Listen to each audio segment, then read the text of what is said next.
it's 1 o'clock, so I can. I've already hit it. Yeah. I'm going to take myself off.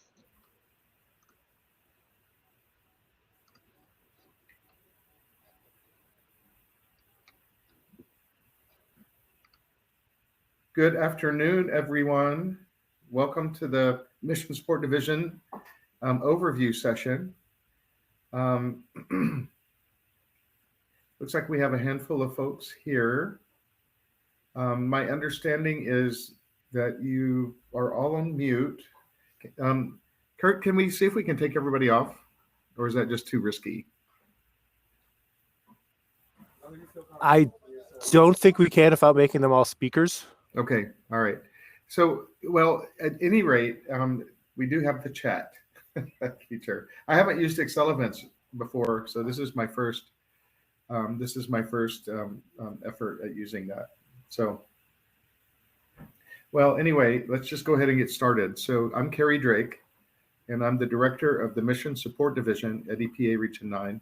And the purpose of this session is really kind of twofold. One is to let everyone know about what our division does, but also to provide a teaser for a subsequent session or two that you're going to want to attend that we support.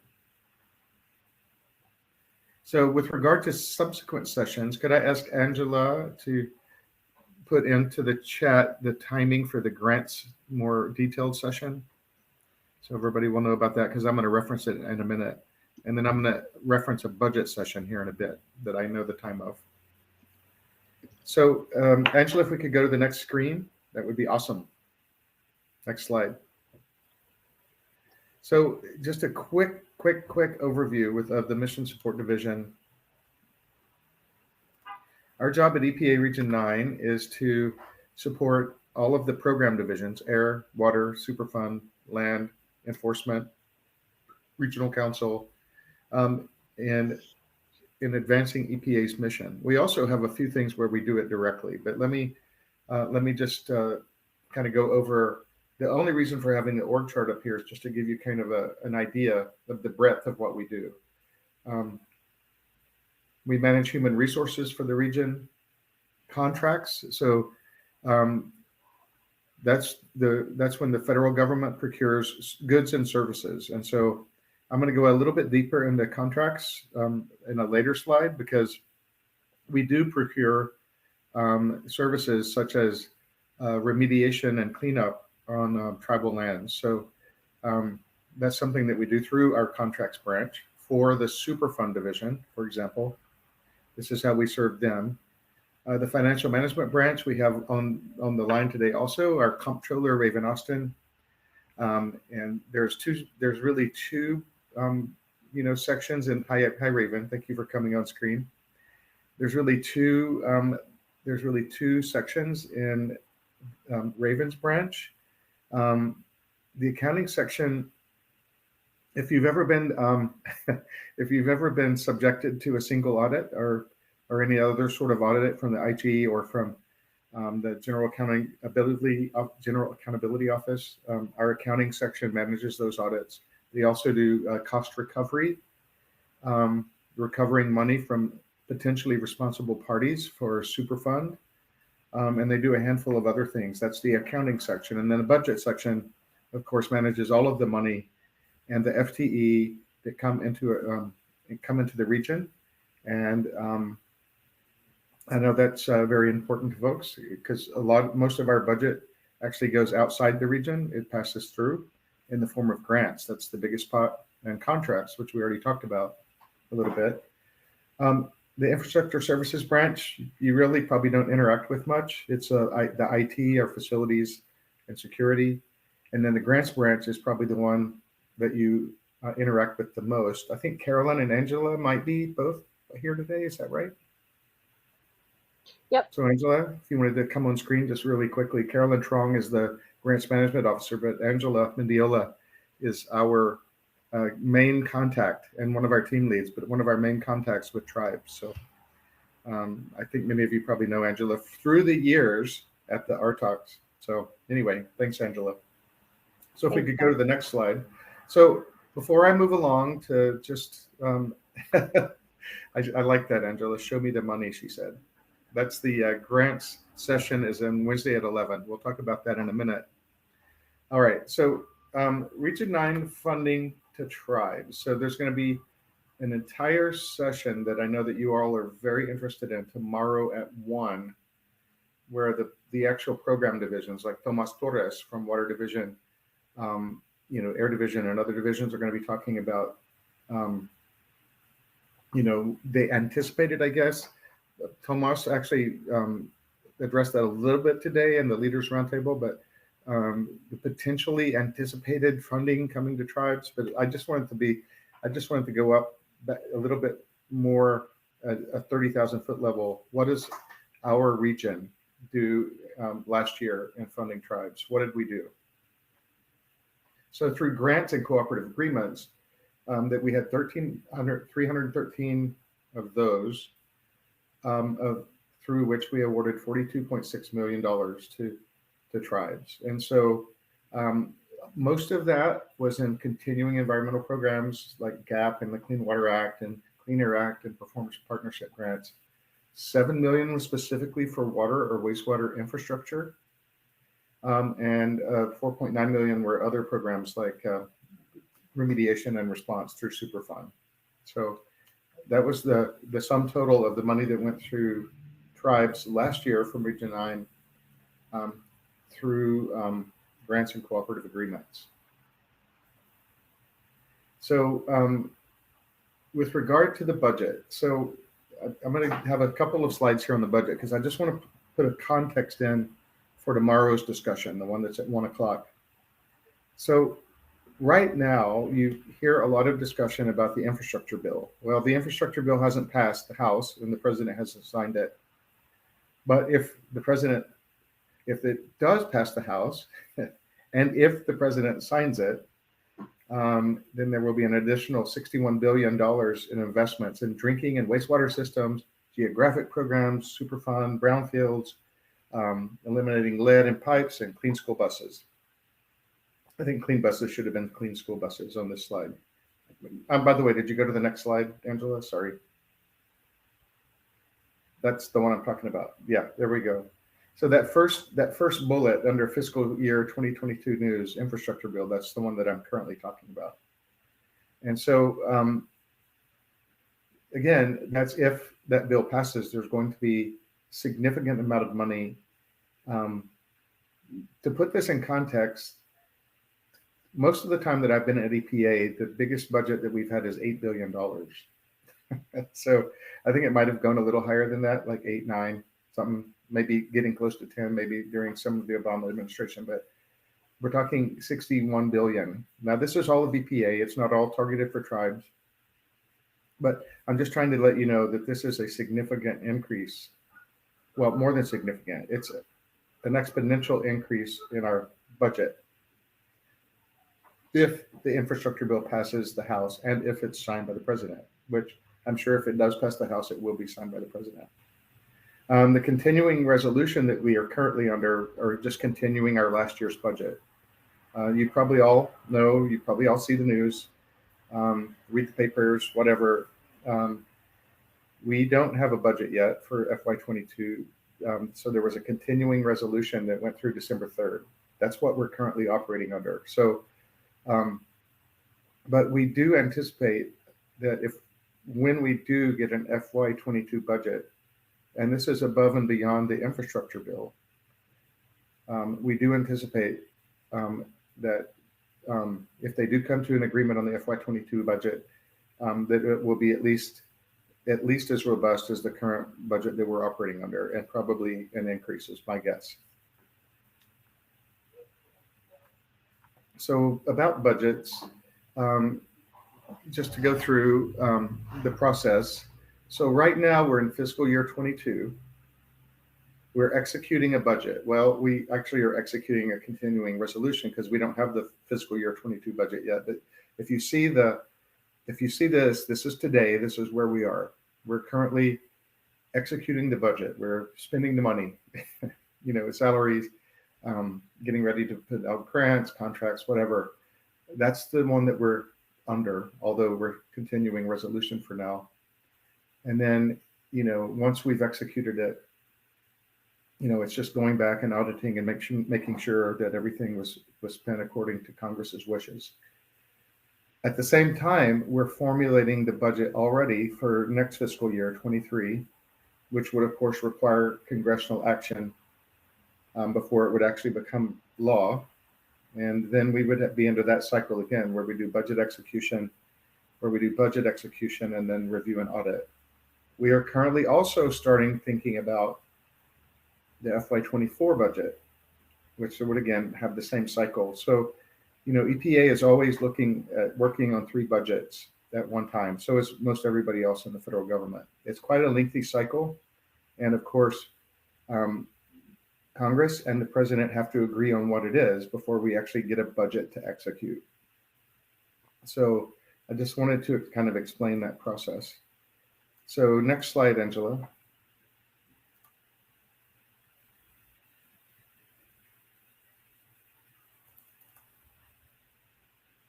So our share of the federal budget, if you look at it, is pretty small. And the part of our budget that's discretionary is even smaller. That's the dot within the dot. So a lot of the funding that we get is already passed us through in the form of continuing environmental programs using formulas that go to states and locals and tribes, et cetera, et cetera. And so we do have some discretionary funding, but most of it is prescribed. So that's the FY21 budget, where I think it was about $8 billion was our, it says 9.2, sorry, was our, arrangement at that point. So anyway, going on to the next slide, I wanted to be more specific now. So what does all this mean, and what does our division do? So if you remember the org chart earlier, I referenced the contracts branch. And so we have a group of people under Zachary Slater and Radesha Farah, the team lead, that are experts in the federal acquisition regulation, which is very prescriptive and ensures fair competition, and to make sure that it has the best value for the government. In addition to also making sure that we award appropriately small businesses, minority-owned businesses, women-owned businesses, historically underutilized hub zone businesses, military vet businesses. They're all requirements under the contracts, the federal acquisition regulation. So in our division, in the Mission Support Division, is where we have the experts at the federal acquisition regulation, and they are the only ones, I can't do it, they are the only ones that are licensed and certified to bind the government into a contract to procure goods and services for the government in our region. The actual work that's done under a contract might be, for example, the project officers, just like in grants, would be in the program divisions, like the Superfund division or the water division. They're the ones that pretty much lay out what is the work plan, what is it that we want to accomplish with the money that we directly spend on behalf of the government to do something. This is different than a grant, because a grant would be to somebody else who would then,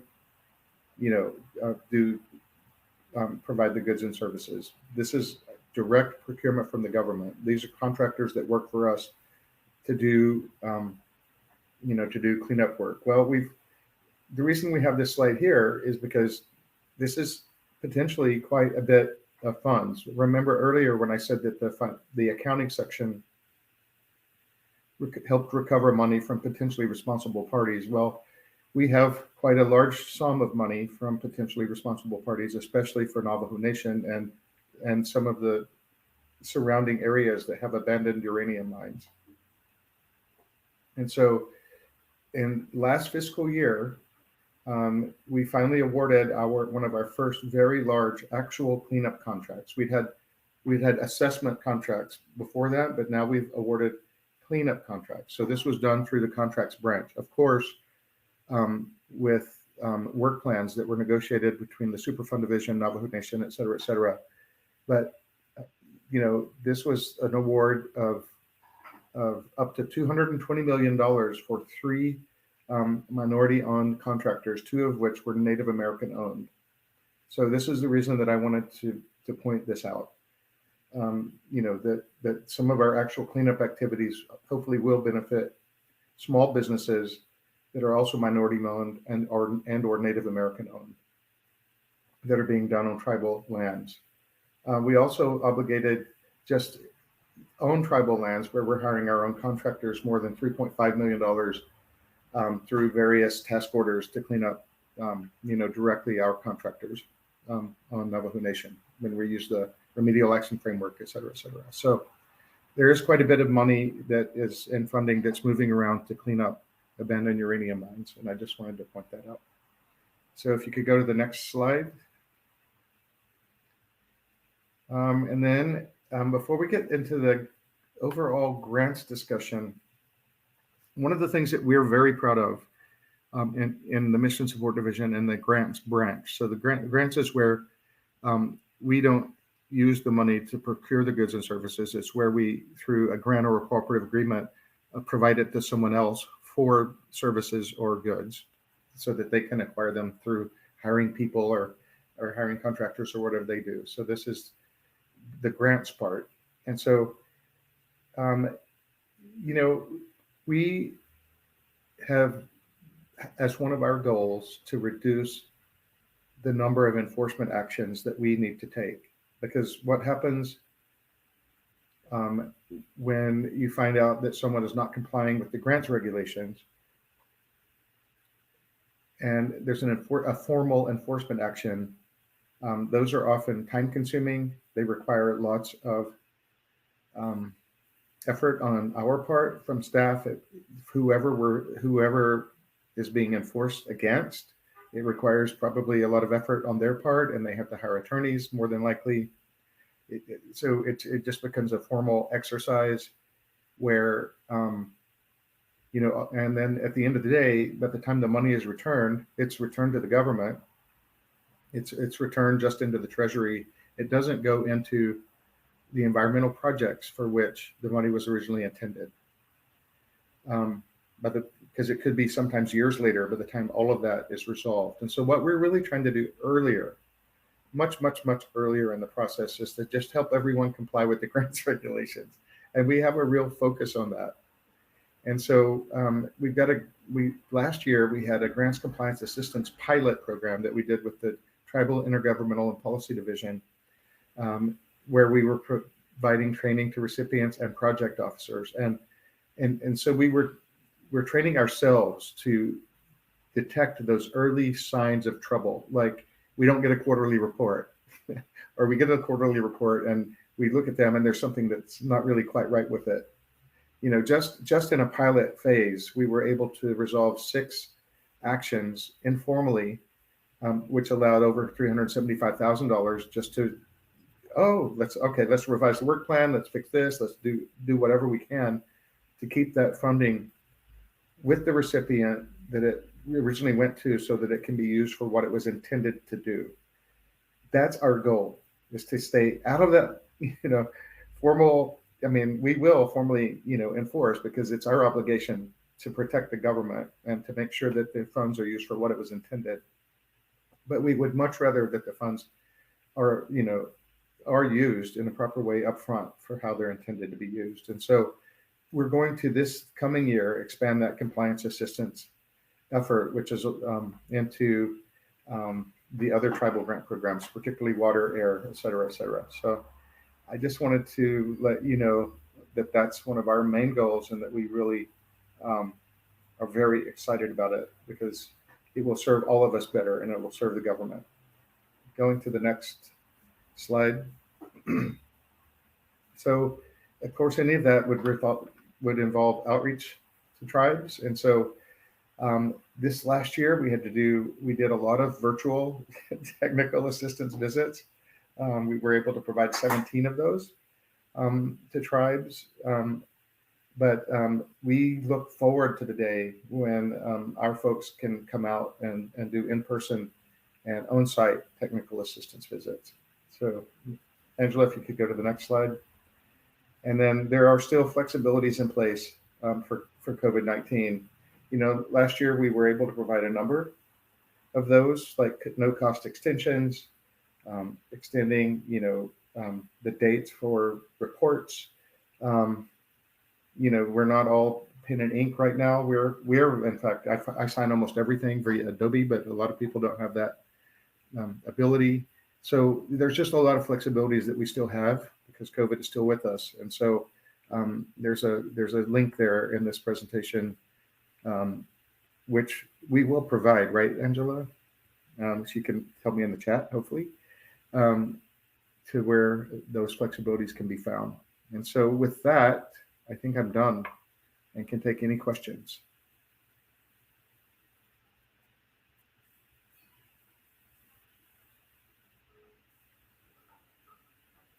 Angela, do we have any questions in the chat? Yeah, Kerry, I don't see any questions in the chat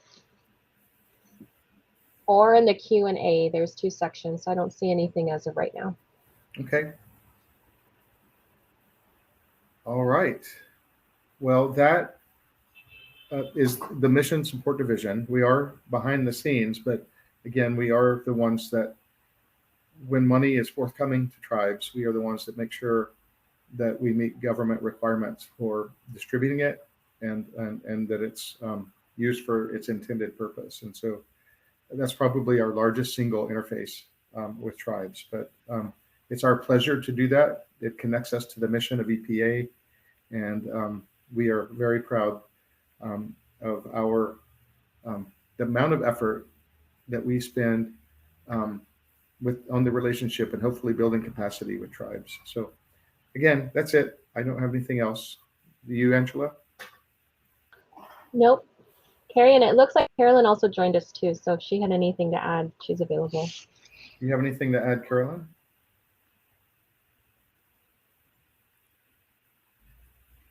Okay. Well, I think with that, we can end the session. Thanks, everyone. Thank you, Kerry.